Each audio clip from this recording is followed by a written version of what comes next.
Hi, everyone. Welcome back to the Joy Project. I'm Krista Avampado, your host, and today we're continuing our travel theme. Last time I shared my interview about the joy of travel planning with the delightful Dr. Edith Gonzalez, and today I'm talking to the hilarious and charming Felicia Sabartinelli about the joy she finds in airports. Like me, you might be saying to yourself, the joy of airports feels like a stretch. I promise you, after you hear Felicia wax poetic about the joy she finds in airports, you'll start to see them and experience them differently. I didn't know Felicia before this interview. When I put out my random call for guests for this project on social media, Felicia was one of the first people to fill out the form. As an aside, if you'd like to submit to be on the podcast, just head over to kristaavampado.com/joyproject and click the button that says submit to be a guest on the podcast. The form asks the simple question, what brings you joy? And Felicia wrote this. Airports. Seriously, I love to travel, but I find such simple joy in that time between arriving to your destination and heading home. When departing from my destination, I get this surge of complete unbridled excitement, the utmost joy that to me feels like one of those rare times when I'm living in a state of childhood wonderment, where I'm dreaming of what's to come, excited of what I'll encounter, and happy to be leaving for a new adventure. Then, while at the airport, heading home, there's this moment when I'm taking in all the last few special moments of a trip. I love eating at the airport, people watching, window shopping, and just being present. It may sound silly, but it really does bring me joy. Felicia, welcome to Joy Project. I'm so happy you're here, and I can't wait to talk to you about the joy that you find in airports. Oh, thank you. I'm so excited to talk with you. I'm like really excited. I'm having joy about it. So Excellent. I love it. That's what I like to hear. Felicia, where are you joining us from today? I am actually in beautiful Western Colorado. There's no snow today, so it's a great day. I think I'm like fifth or sixth generation Coloradoan on my mom's side. I've never been skiing in my life. I snowboarded one time. I hated it. I'm probably the worst Coloradoan in the world. What do you love about Colorado? I grew up here, so it's where my family is. I do love the mountains. I think it's beautiful. We have a lot of sunshine in Colorado. We are the sunshine. I think we're the other sunshine state. I feel like people in Colorado are really laid back, and that suits me just fine. What brings you joy? Oh, okay. So I definitely have a different answer, I think, than a lot of people. But first, I want to say, I think that there's this notion that joy has to or needs to be like this larger than life feeling. And I think that's because most of us, especially in the last few years, don't have as much joy in our life. And that we assume joy needs to be a part of like a typical element like family, career, hobbies, friends. And I just personally feel that joy is that space between peace and elation, right? It's that space right between. Oh, I love that. And that often joy is felt in our smallest and our most like mundane of experiences. For me, yeah, I have joy when I'm with my friends and family, and I have it when I'm dancing alone in my house to my favorite music or painting. When I thought about the moments where I really feel joy outside those typical elements, it came down to airports. The airport. Yeah, I love being at the airport. I really think I'm probably the only person in the world that feels this way, but I really truly love being at an airport. And is it going to the trip or coming back from the trip or both? You know what? It's like every element of the airport because I love traveling. I travel a lot, but being at the airport, there's this sense of peace that I have where once you get through security and you've made it through and you're like at your gate or you're in the actual airport, and I feel so much joy. It's one part being ready for the adventure ahead, but two, I'm surrounded by people who are like getting ready to go on vacation themselves or they're coming home. I'm surrounded by all these different ethnicities and languages all in this one hub. And there's something really beautiful about that we don't get in other elements of our life. I love shopping. I always buy a book. I buy way too many books in general, but usually at every airport, I pick up a whole brand new book. I love dining there. I mean, the great thing is too, airports today, they're really shifting. Now there are art exhibits that are in airports. So it's this immersive, interactive experience. And for me, it's that in between before everything begins, where I don't have to think about anything. I can just feel kind of at peace in the moment and just love it so much. I love that. And because you love airports so much, do you get there early? Like, are you're there Oh, yeah. hours before you have to be there? Oh, I'm yeah. the same way because I'm always terrified of missing my flight. And I'm Oh, me convinced too. something is going to happen that, the cab or the subway or the bus or whatever I'm taking to get there, there's going to be some kind of traffic jam. I'm going to miss my flight. It's going to ruin the whole vacation because somehow I'm not going to be able to go at all. So I've got to get there hours ahead of time. And I agree with you that airports are a little bit like stadiums now are becoming like a destination of like, oh, you can get gourmet food there. Yeah. You can get all of this entertainment. And I feel like airports are definitely going in that direction also. Oh, I do too. I think they finally realize that they're somewhat of a destination or a Yes. world within a world, right? That they have this opportunity where people are here for a specific amount of time, and how do we, take care of them and entertain them? I'm trying to remember the airport I was just in, and they had a wonderful art exhibit up, and I thought, oh, this is what I love. Even when I have 4 hours, if I get there really early, I'm having joy. And I have to agree with you. I'm a little type A probably, where I love planning and I like being at the airport early, but I'm not just going because I'm afraid of what will happen. I just want to be able to have that moment of just relaxing in that space before getting on a tight plane and sitting next to strangers. And again, it's that whole thing. And I'm Yes. like, oh wait, I'll eat at the airport. We'll see what they have at the airport. Yes. And there's actually a lot of research that shows that the point of vacation where you actually have the most pleasure and where you get the most physical and emotional benefit is actually not the vacation itself, but it's the planning of the vacation. I'm doing that right now. I'm planning I have a big trip coming up, and I am such a nerd.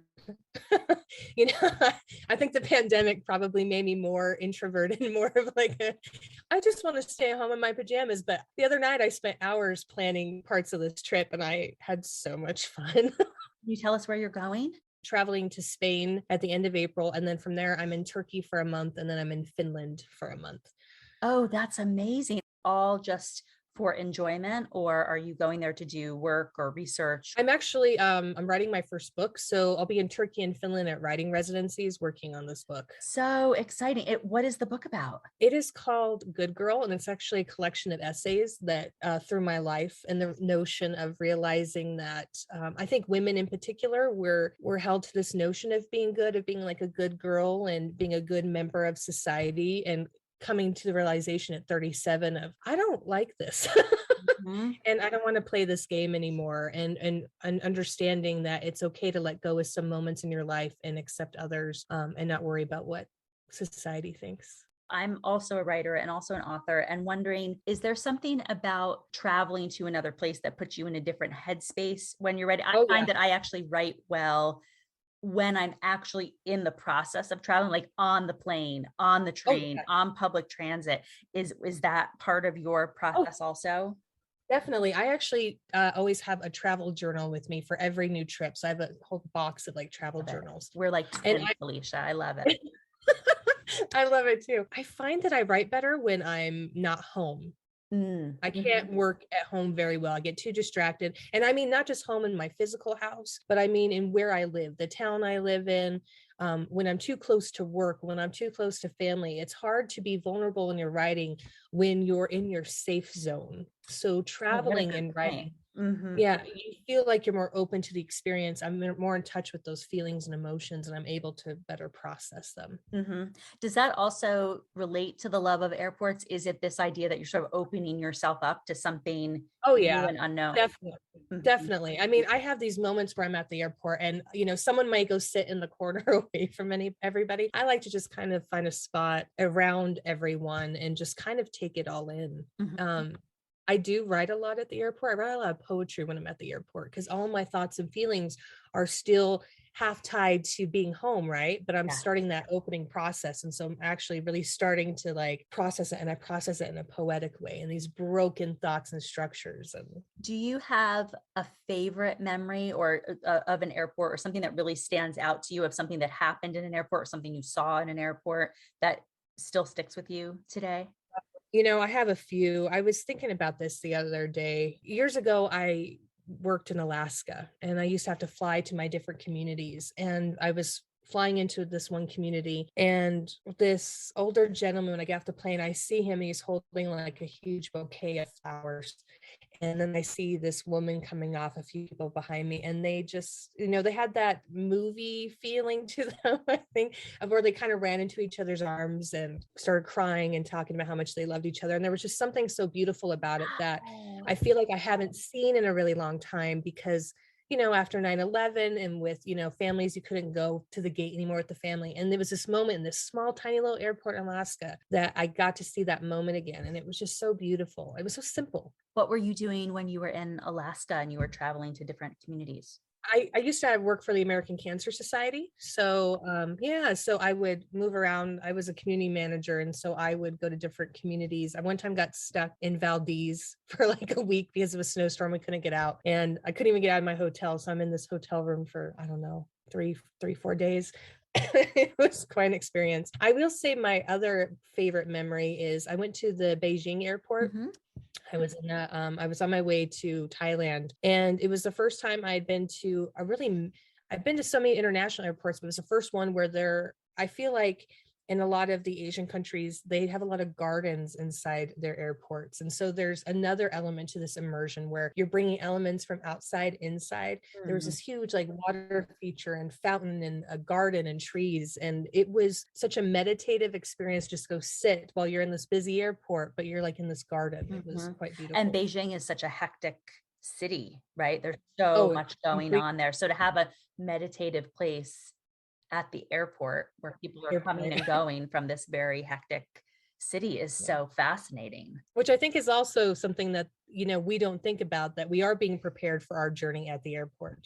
I think there's probably more of a psychology behind it than we're probably aware of, and on the marketing side of what they're doing. But do you have a favorite airport? Oh, I'm a Coloradoan. I feel like I got to say Denver. I do love the Denver airport. We have our own conspiracies around the Denver airport. So there's this element of mystery. Oh, I don't know I've never been to Denver, so I don't know anything about Denver or the Denver airport. Oh, you don't know about that? Oh, I don't even know where to begin. You would probably have to have a whole different episode about the Denver International Airport. That'll be our next conversation. Oh, yeah, I'm going to say that's a whole different, that one is so layered. And I'm afraid if I were to even barely get into it, someone's going to come back and be like, you forgot about this. I'll tell you my second favorite. I really love, in the US, I love the Seattle airport. It has really great shops and really great restaurants. I think that they did a really great job of taking the artistic elements of Seattle and moving them into the airport. And I'm an art person, so that's my other favorite. Do you ever have a moment in an airport where you're preparing for a trip and all of your expectations were exceeded on the trip? Like even more. I'm guessing that you're somebody who has pretty high expectations for your trips. I always certainly do. I always just think this is going to be the trip of a lifetime, like every time I'm going someplace. And I'm wondering if you ever had a time where you just were not even prepared for what you were going to experience on the other side of that airport. I've had a few. I think I'm more of a realist in that way, because I've had experiences where things do not go well. In Vienna, I got pulled, by security for additional security. And they're like, we're going through all my stuff.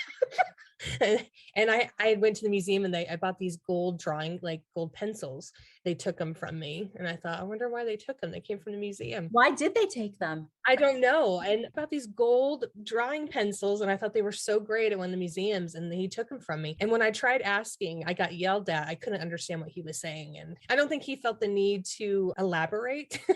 I've had experiences where I barely have made my plane. Like when I was coming back from Thailand, I was so excited to be back in the Beijing airport. I had a layover of maybe 5 hours, but there was a huge storm that came in Thailand. So I got there. I had to end up renting one of the golf carts to take me to my gate because it was completely on the other side. In Beijing, you have to go out back and you have to come back through customs. So you get your luggage from baggage claim, even if you have a connecting flight, and then you have to come back through customs and do it all over again. It was such a crazy process. I had to pay someone to take me. I walked in the plane and they shut the door behind me. And I know that there were other people who were waiting. And so so I never had the expectation that things are going to go well. I always assume that one side of this, either going or coming, is not going to go according to plan. And there's some stress with that, but there's also an element of like, just be in the moment. You got to be part of the moment. I will say when I was in Iceland in November, and then I went to Sweden, and Sweden was not allowing Americans into the country at this point. But I heard that if you were coming from one of the Norwegian countries, they would let you in. And I thought, well, let's just see what happens. So I was, when I was checking in, I was there for about 25 minutes waiting as the airline discussed whether or not to let me through if I would be able to get into Sweden. The whole flight to Sweden, I was like, am I going to get there and they're going to make me turn around and go back? Oh no.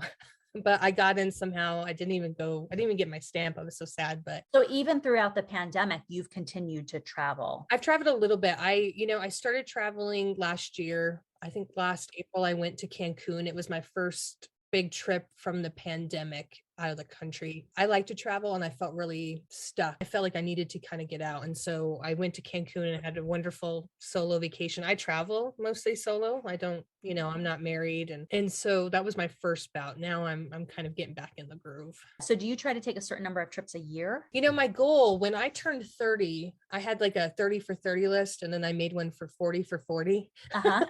And one of my goals was I would go to a different country every year of my 30 years, and that I would do a different state too. And I've kind of stuck with it, except for the pandemic. So last year I was like, we got to get 2 in and make up for. So you went to Cancun, and then where else did you go last? Iceland and Sweden. So you had 3 actually. Yeah. Well, I had been to Mexico before, but I had 2 more to add to the list. What does 2022 look like for you? Oh, 2022 is crazy. So we have, like I was saying, we have Spain, I have Turkey, I have Finland. I'm back in Colorado for a few months. And then I am getting my master's in creative writing. So I'm going to be moving to Scotland in September. And so you're moving there for the master's program. I'm moving there for the master's. I'll be there. The master's program is 1 year. I'm thinking about doing my PhD after, which will be an additional year. And the great thing about the UK is that they have a extended visa. So if you graduate from a university in Scotland, you can apply for this visa that will allow you to stay and find work for, I think it's like 3 to 4 years. So I'm like, if I like it, I'd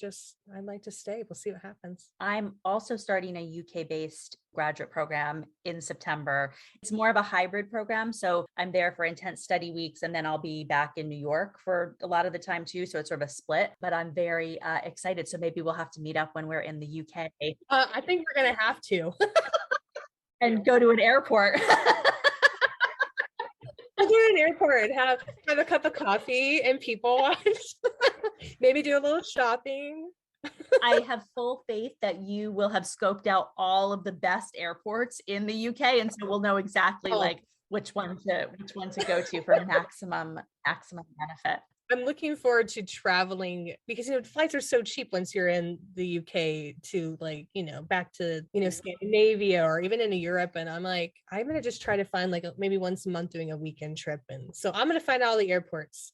We'll know where we need to meet up and hang out. Excellent. There is something so exciting about being able to do that again, right? Like, I think I've always treasured my travel experiences and meeting new people. And in these last couple of years when that was not possible for us, right? It wasn't safe for us for the most part. We realized how much we miss that in-person connection for all of our, digital initiatives and products and services. There just isn't anything like being with other people and actually being out in the world, right? The screen doesn't replace our existence out in the real world. We are social animals. Yeah, we're not meant to be so isolated from one another for so long. We thrive on our relationships. We're interpersonally. I love my relationships with people. I notice, I've had to make myself kind of get out. And then when I'm out with people, I'm really enjoying myself. I'm like, oh yeah, I do enjoy this. It's been really interesting. Yes, it is. I was thinking about that this morning too, before our conversation, of really having to put our lives back together, and they don't look the same way that they did 2 years ago. I have a lot of friends who've moved, a lot of friends who had big life changes that happened in this past couple of years. It's really thinking about, what does our life look like now going forward? And, we're at a very scary time in the world, and, and thinking about these conversations about, oh God, what a weird time to start a podcast about joy when the world is so dark. And you had a really interesting perspective that I was wondering if you could share again about, what the world looked like post World War II, and how hear a lot of World War II comparisons right now, given the state of the world that we're in right now. And I'm just wondering if you could share that with us and talk with us about, joy in difficult times and sort of what that means to you, or examples that you think of from history? Since the pandemic, when it first started, I remember thinking and seeing what people were coming up with, like, oh, we'll do these virtual concerts, we'll do, all these virtual events, and we're going to bring it into the home now. And I kept telling people, I think we're going through a renaissance period, because I'm a firm believer that after we go through traumatic experiences, as a society, as a person, we do come out of it, and something usually does come from it. And, in particular, like World War II, right after World War II is when we got musicals. It's when Hollywood started releasing all these musicals and these movies that were filled with joy and laughter and dancing and singing and about love. And I think that's because we can only take so much pain, so much of this conflict. I think it's great that you're talking about this podcast, because we need to talk more about joy. There's so much negativity going on in the world. I cry. I've been watching a lot and I just cry. I just can't believe what's happening. But we have to find joy. Mhm. Joy is the thing that keeps us moving. Joy is the thing that keeps us living in a state of hope. And you can't let hope go away. Hope is what keeps us going. We're going through all this, but I'm trying to focus to what's going to come after it. Will it be great change? Will it be a focus from maybe the negative parts of our society, the superficial? Will it start moving inward? Will we start looking at the inner journey and the inner happiness as opposed to what's outside? Right. And one thing I love about joy is that it's not mutually Yeah. exclusive from pain. And I like what you said earlier about it. It can be found in these very small moments that on the surface might even Mhm. seem mundane. There is this element of joy that can live alongside lots of other experiences and lots of other emotions, and not to the exclusion of those emotions. What's happening in Ukraine right now is terrifying and it's devastating, and people are all over the world are rallying to help people in Ukraine. We have to continue to boost ourselves up to Exactly. continue to help other people. And so that's what I hope that conversations like this, I hope people will hear this episode and think about the next time that they're in an airport. And instead of maybe feeling agitated or nervous or, all of these things that we do feel in the airport for lots of reasons that are related to travel, I hope that they'll also be able to take a breath and take a moment and enjoy that art installation, or have an interesting conversation with a stranger, or pick up a good book, and also find some joy, even if there are lots of other emotions that they're feeling at that time. I agree. You just made me think of something too. Talking about, I love to talk to people, and I will definitely strike up a conversation with anybody. I once was in an airport in where was I? I think I was in Jamaica. And me and my partner at the time, we started talking to this other couple, and we found out that we lived about 20 miles from each other in Western Colorado, which is really small. Found out that we had also been at the same resort that weekend. And I mean, there were all these little interesting synchronicities. And I thought, I believe that the universe is really magical sometimes, and airports are sometimes the moment where some magic happens. I've run into people that I haven't seen in years at an Mhm. airport, just like in a random airport, like, what are you doing here? What? Mhm. And so, yeah, I hope people, maybe they will, maybe they'll be like, oh yeah, I guess I do have some joy when I'm at the airport. Felicia, where can people find out more about your art, your book, Good Girl, which I cannot wait to read when it comes out, everything that you're doing? Where can people learn more about you and what you're up to? My website is FeliciaSabartinelli.com, but I'm also on Instagram, I'm on TikTok, and it's under my last name, Sabartinelli. I do love to post my travel videos, so I'll be posting a lot coming in the next month. You can get on my TikTok and watch my adventures at the Penis Museum in Iceland. Right. I went there as well. It's quite a place. It really is. It's great. But no, and I always love to connect. So feel free, anybody. Fantastic. Felicia, thank you so much for joining us on Joy Project. Thank you for sharing the joy of airports with us. And the next time I'm in an airport, I'm absolutely going to look around and try to find more joy than I usually do because of this conversation. Thank you so much for joining us today. Oh, thank you so much for having me. And I hope you'll come back and talk to us about all of your other exciting things that you're doing. I would love it. Of course. Well, we're now friends. So we're now friends, and we're going to be in the UK at an airport drinking coffee. So that's going to be so great. I can't wait. Well, thank you so much. Thank you, Felicia. How much do you love airports now? Felicia, thank you so much for joining us. That was such a wonderful conversation, and I'm just so excited that I met Felicia through this podcast. It's such a joy for me to be able to connect with people to talk about joy. So, usually, my joyful ending for every episode is related to the topic that the episode is about. This week, I got to switch it up. Last week, I was in Central Park with my 12-year-old dachshund Phineas, and he collapsed. He'd not been feeling well for a bit, and I took him to the vet, and they said it was really just aging and nothing more that needed to be done. Then a few days later, he took an absolute nosedive. I scooped him up, ran him to the subway to get him back to the vet, and unfortunately, they couldn't help him there. I had to take him to the hospital, and I was really afraid that it was going to be time to say goodbye. My friend Nana works at the Animal Medical Center of New York on 62nd Street and York Avenue in Manhattan, so I ran him over to the ER there. And the care he received at AMC was just incredible. The doctors and the staff were unbelievably kind and wonderful and competent and got him in very quickly. I just can't say enough about how grateful I am to them. The doctors and staff at AMC and all my loved ones who've been pulling for him absolutely worked miracles. My sweet Phineas is home now. He has meds and a prescription diet for supportive care. His heart, pancreas, kidneys, and liver are aging, and I know that he's in the autumn of his life. I'll cherish every one of his days that he has, knowing that we made the best of however much time he has left. It was very difficult for me to be at home without him these last few days. So much of my routine and time and identity are rooted in him, and without him, I honestly just felt adrift. I know when his time comes, I'll have to find a way to navigate this world without him. And I don't really know how I'm going to do that. I'm just so grateful to have him back home. And as the great prophet Winnie the Pooh said, how lucky I am to love someone who makes saying goodbye so hard. And I'm just so glad that we don't have to say goodbye just yet. Phineas's bravery and courage are helping me be brave and have courage too. I want to say a special thank you to my angel friend Andres Nano Prats, who works at AMC and kept going to visit him, taking pictures, sending me extra updates, and gave him a cozy blanket to make him feel at home. A big thank you to Rahim, who greets everyone at AMC for being so kind to us. And again to the doctors and staff at AMC who gave me more time with my wonderful buddy.